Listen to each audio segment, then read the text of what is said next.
एक की कमाई से कुछ होता नहीं, बहुत तकलीफ है। घर का किराया भी मैं दे नहीं सकती, 3-3 बच्चे इनको पढ़ा नहीं सकती। को RCT बैंक ऑफ बड़ौदा ने कंप्यूटर की तालीम दी थी, उसमें हमको लाइसेंस सब फ्री में, यूनिफॉर्म सब बना के दिया फ्री में।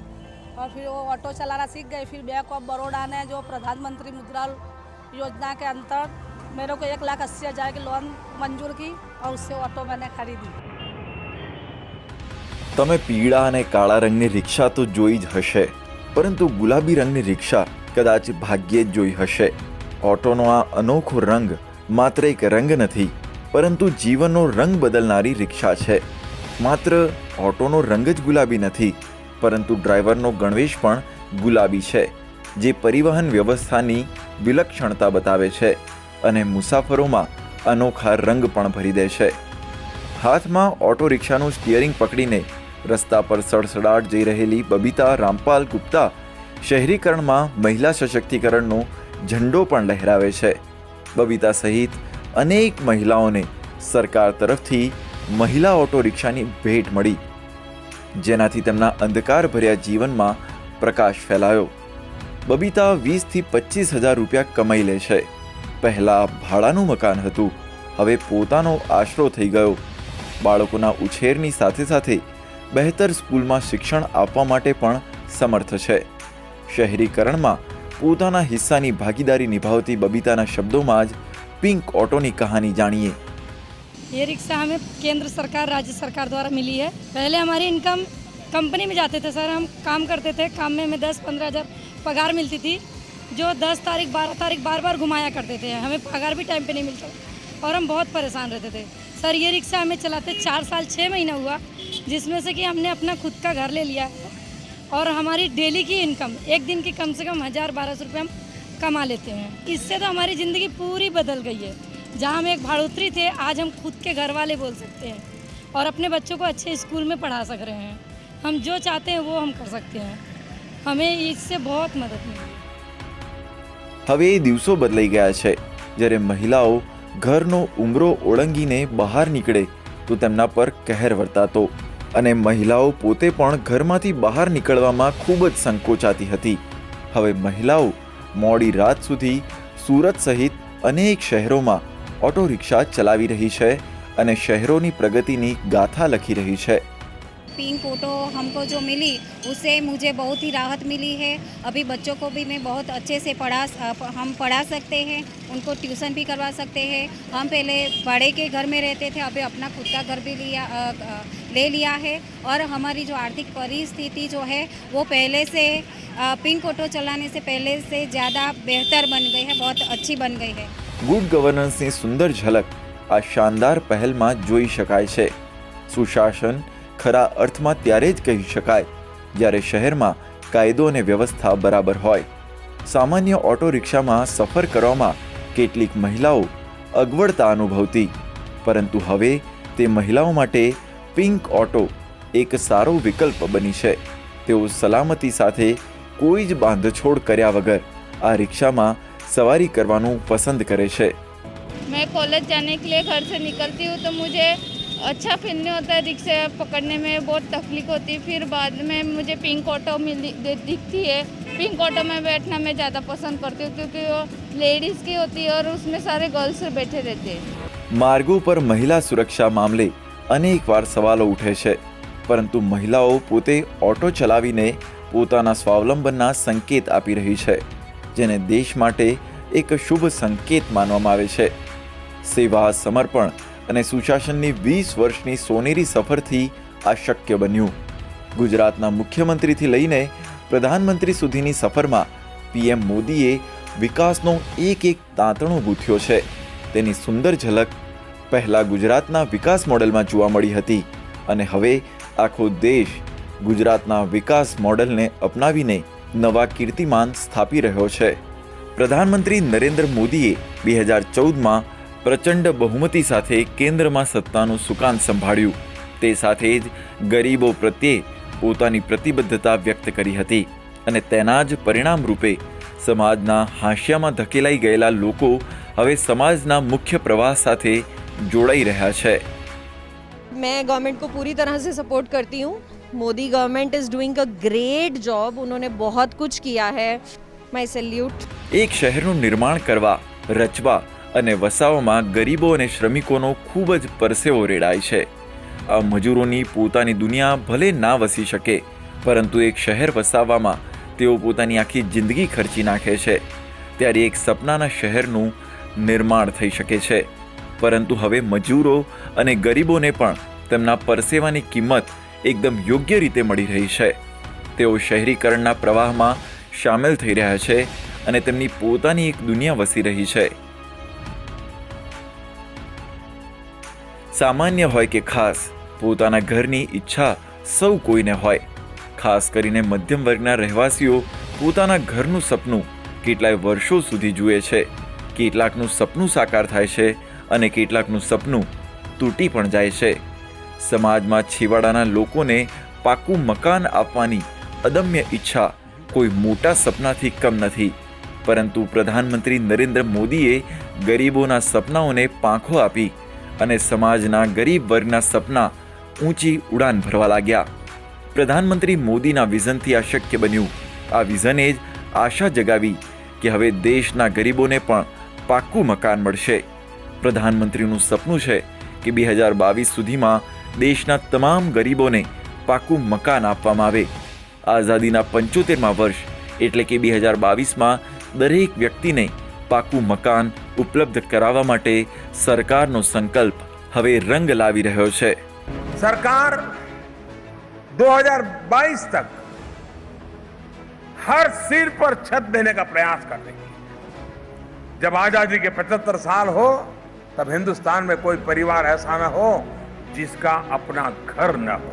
आज जो मकान बन रहे हैं उनमें शौचालय भी है, सौभाग्य योजना के तहत बिजली भी है, उजाला के तहत एलईडी बल्ब भी लगा है. यानी एक पूरा पैकेज उनको मिल रहा है. इन घरों के लिए सरकार ब्याज में राहत तो दे ही रही है, पहले के मुकाबले अब घरों का एरिया भी बढ़ा दिया गया है.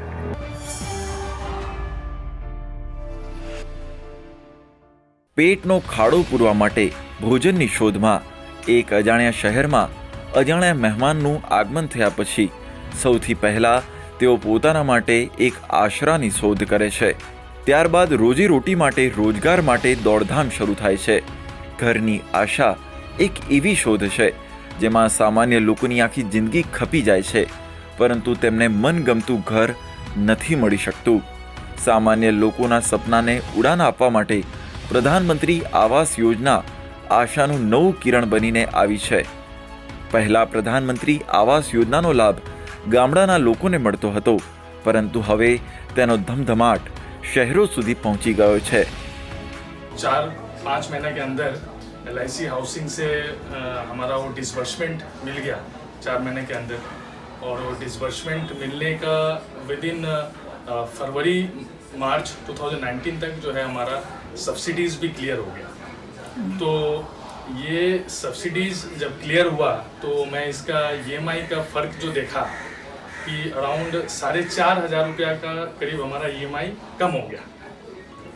तो 4,500 रुपया EMI कम होने की वजह से क्या है कि मेरे एक बेटे और एक बेटी हैं, तो उनका जो स्कूल फीस है वो मैं देख पा रहा हूँ कि वो 4,500 से हमारा स्कूल फीस में एप्लीकेशन हो गया, जिससे मेरा एक अर्निंग का बर्डन फॉर द 20 ईयर्स 4,500 रुपये से तो एटलीस्ट कम हो गया.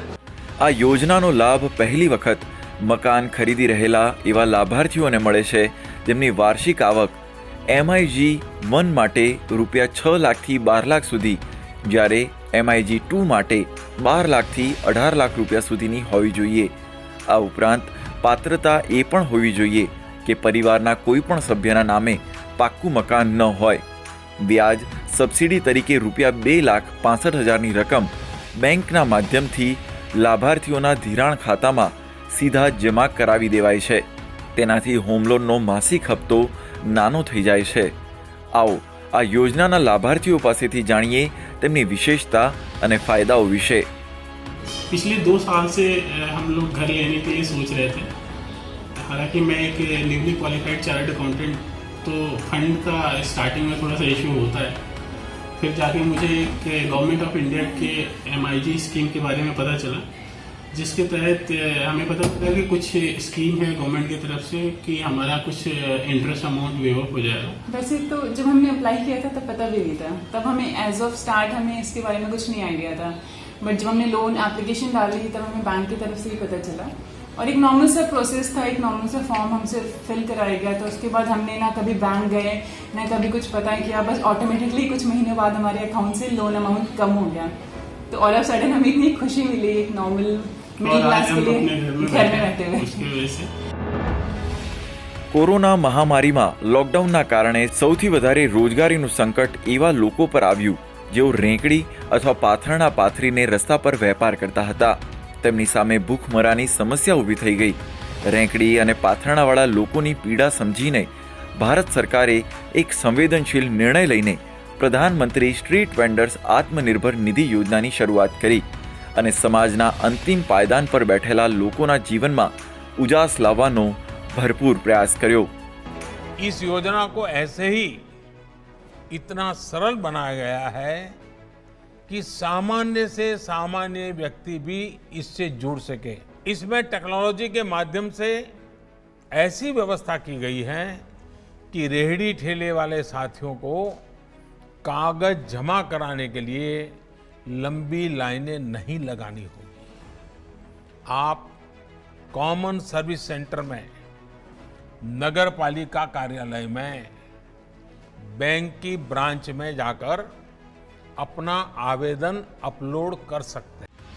आवास અને શહેરી કાર્ય મંત્રાલય દ્વારા જૂન 2020માં પ્રધાનમંત્રી આત્મનિર્ભર સ્વનિધિ યોજના શરૂ કરવામાં આવી હતી। આ યોજના અંતર્ગત લોકડાઉનના કારણે અસરગ્રસ્ત થયેલા સ્ટ્રીટ વેન્ડર્સને પોતાની આજીવિકા ફરીથી શરૂ કરવા માટે સસ્તા વ્યાજ દરે નાણાં ધિરાણ આપવામાં આવ્યું। તે અંતર્ગત 10,000 રૂપિયા સુધીની લોનના લાભની વ્યવસ્થા કરવામાં આવી અને આ લોન તેમણે 1 વર્ષના માસિક હપ્તામાં પાછી ચૂકવવાની હોય છે। लॉकडाउन में हमारे को 3 महीने 4 महीने गिराक नहीं हुआ, हमारे को परेशानी है, गिराक प्रोटेक्शन नहीं हुआ पैसे और खाने को भी नहीं मिला। हमारे को बहुत परेशानी है। CM स्वनिधि वाले हमारे को लोन दिए 10,000 और वो लोन दिए बाद में हमारे को मैं कारोबार अच्छा चल रहा मेरा। मैं पर्स बेल्ट चश्मे का व्यवसाय करता हूँ।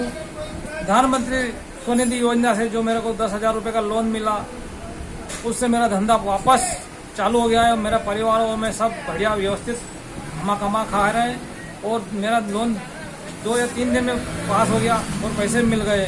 इसके लिए मैं प्रधानमंत्री और मुख्यमंत्री का कोटि कोटि धन्यवाद करना चाहता हूँ। રેંકડી અને પાથરણા પર સામાન વેચનારા વિક્રેતાઓ અર્થતંત્રનું ખૂબ જ મહત્વપૂર્ણ અંગ હોય છે। રસ્તા પરના આવા ફેરિયાઓ શહેરોમાં રહેતા લોકોના ઘર સુધી સસ્તા ભાવે વસ્તુઓ પહોંચાડવામાં મહત્વની ભૂમિકા નિભાવે છે। આ ફેરિયાઓને અલગ અલગ ક્ષેત્રમાં વેન્ડર, ખૂંચાવાળા, લારી કે રેંકડીવાળા વગેરે નામથી ઓળખવામાં આવે છે। તેમાં ફેરિયાઓ દ્વારા વેચવામાં આવતી વસ્તુઓમાં શાકભાજી, ફળો, સ્ટ્રીટ ફૂડ, નાસ્તા, બ્રેડ, ઈંડા, વસ્ત્રો કે પરિધાન, જૂતા ચપ્પલ, પુસ્તકો વગેરે સામગ્રી શામેલ હોય છે। આ સેવામાં વાણંદની દુકાન, મોચી, પાનની દુકાન, लॉन्ड्रीनी सेवाओं पण शामिल होय छे। लॉकडाउन में मेरा धंधा बंद होने से परेशानी हुई, सरकार से मुझे मुफ्त अनाज मिला। इसके बाद मैंने प्रधानमंत्री स्वनिधि योजना में 10,000 रुपये का लोन लिया, जिससे मुझे ब्याज माफ़ है। आज मेरा परिवार खुश है और मेरा लोन 2 दिन में पास हो गया। मैं प्रधानमंत्री और मुख्यमंत्री जी का धन्यवाद करता हूँ। एक सुंदर शहरना निर्माणમાં સુગમ પરિવહન અને કનેક્ટિવિટીનું મહત્વ ઘણું વધારે છે। જ્યારે 2000ના દાયકામાં પ્રધાનમંત્રી મોદીએ ગુજરાતના મુખ્યમંત્રી તરીકે રાજ્યની કમાન સંભાળી ત્યારે 1-2 શહેરોને બાદ કરતા દેશભરમાં મેટ્રો રેલવે સુવિધા ઉપલબ્ધ નહોતી। 2014માં માત્ર 5 શહેરમાં મેટ્રો રેલ સુવિધા હતી। આજે 18 શહેરમાં મેટ્રો રેલ સેવા ધમધમી રહી છે। વર્ષ 2025 સુધીમાં તેને 25થી વધારે શહેરોમાં ફેલાવવા માટે કવાયત ચાલી રહી છે। મુખ્યમંત્રીથી પ્રધાનમંત્રી સુધીની સફરમાં પોતાની દૂરંદેશી અને પરિકલ્પનાથી પ્રધાનમંત્રી મોદીએ આખા દેશમાં મેટ્રો રેલનું નેટવર્ક પાથર્યું છે, જે શહેરીકરણને શિખરે લઈ જાય છે। पहले की सरकारों की जो अप्रोच थी, हमारी सरकार कैसे काम कर रही है, इसका बेहतरीन उदाहरण क्या फर्क था, ये बहुत भली भांति देश में मेट्रो नेटवर्क का विस्तार से पता चलता है। 2014 से पहले के 10-12 साल में सिर्फ 250 किलोमीटर मेट्रो लाइन ऑपरेशनल हुई थी।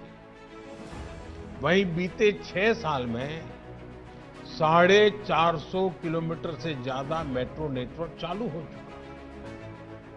इस समय देश के 27 शहरों में 1000 किलोमीटर से ज्यादा के नए मेट्रो नेटवर्क पर काम चल रहा है।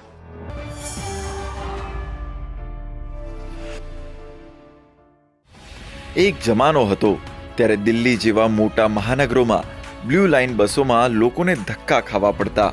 બસોમાં મહિલાઓ સાથે છેડતી અને ચોરી જેવી ઘટનાઓ પણ સામાન્ય સમાચાર બની ગઈ હતી.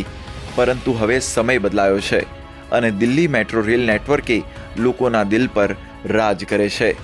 મહિલાઓ માટે અલગ ડબ્બો રાખવામાં આવે છે જેમાં મહિલાઓ નિર્ભય થઈને મુસાફરી કરી શકે.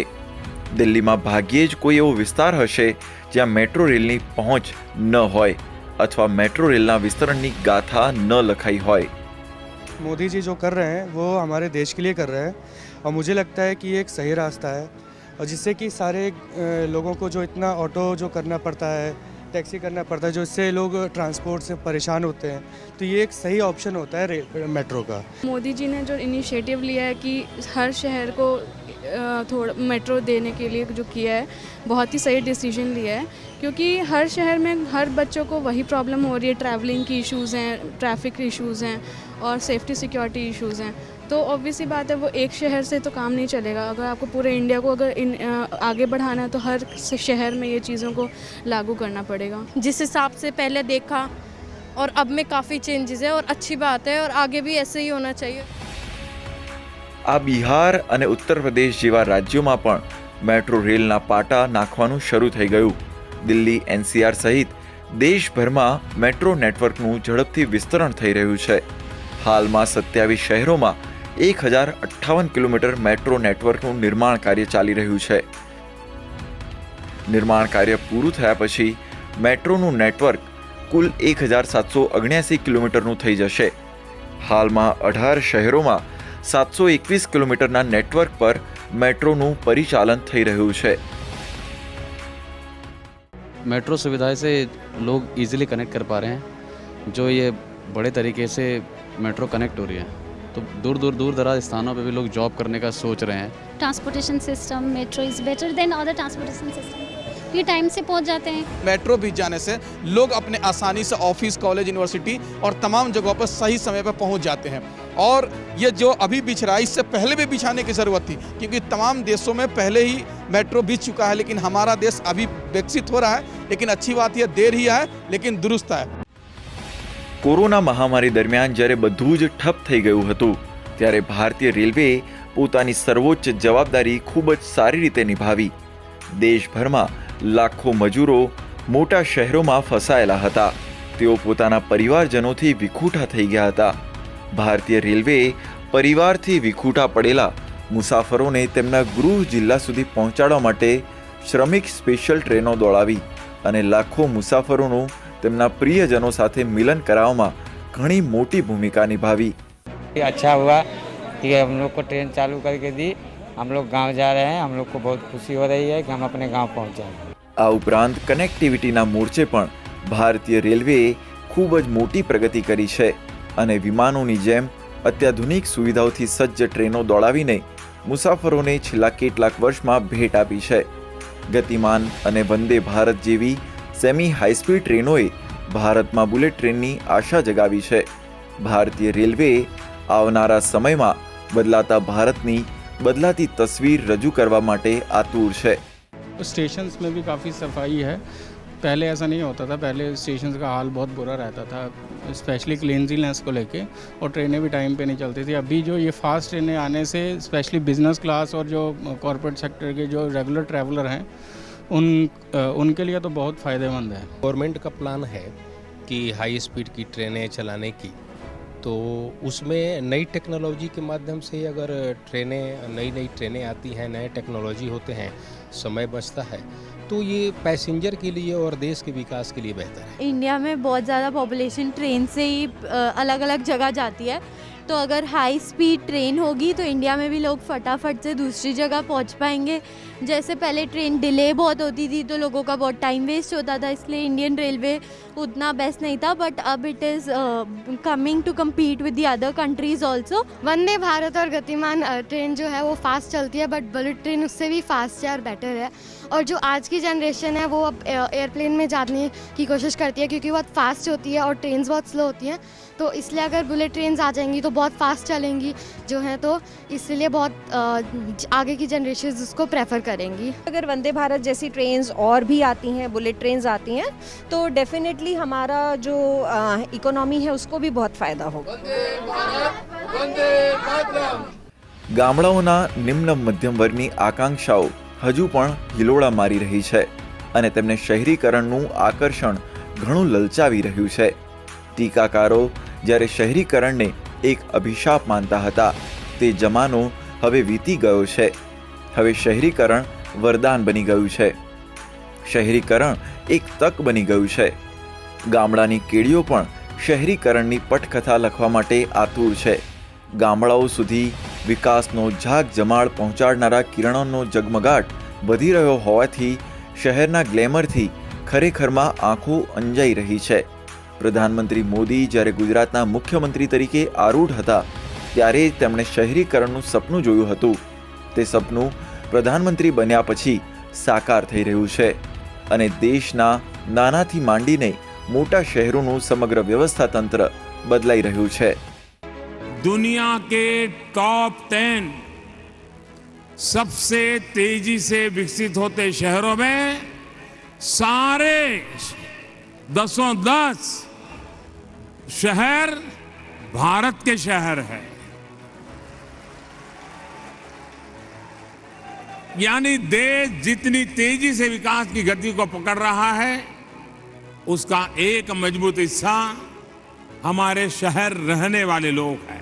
માત્ર શહેરોને બાહ્ય આવરણથી ચમકાવવા એ સ્માર્ટ સિટીની પરિભાષા નથી, પરંતુ મૂળભૂત સુવિધાઓથી સજ્જ કરવાની એક મજબૂત પરિકલ્પના પણ તેમાં સમાયેલી છે। તેમાં નળમાં જળ, કચરાનું મેનેજમેન્ટ, શહેરોને સીસીટીવીથી સજ્જ કરવાની મજબૂત આધારશિલા પણ જોવા મળે છે।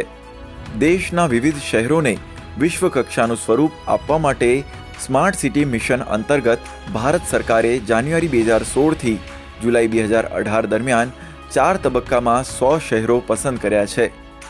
9 જુલાઈ 2021 સુધી આ શહેરોમાં 1,80,873 કરોડ રૂપિયાની 6,017 પરિયોજનાઓના ટેન્ડર બહાર પાડવામાં આવ્યા છે, જેમાંથી 48,150 કરોડ રૂપિયાની 2,781 પરિયોજનાઓ પૂરી થઈ ગઈ છે। જ્યારે દેશના 100 સ્માર્ટ સિટી અત્યાધુનિક સુવિધાઓથી સજ્જ થઈને અસ્તિત્વમાં આવશે, ત્યારે દેશના પ્રધાન સેવકનું સામાજિક ન્યાયનું સપનું પણ પૂરું થશે। શહેરો ઝગમગતા હશે તો સમાજના અંતિમ છેડાના વ્યક્તિને પણ રોજગારીનો લાભ મળશે અને તેમને ન્યાયની સાથે સાથે વિકાસ સાથે જોડવાની તક સાંપડશે।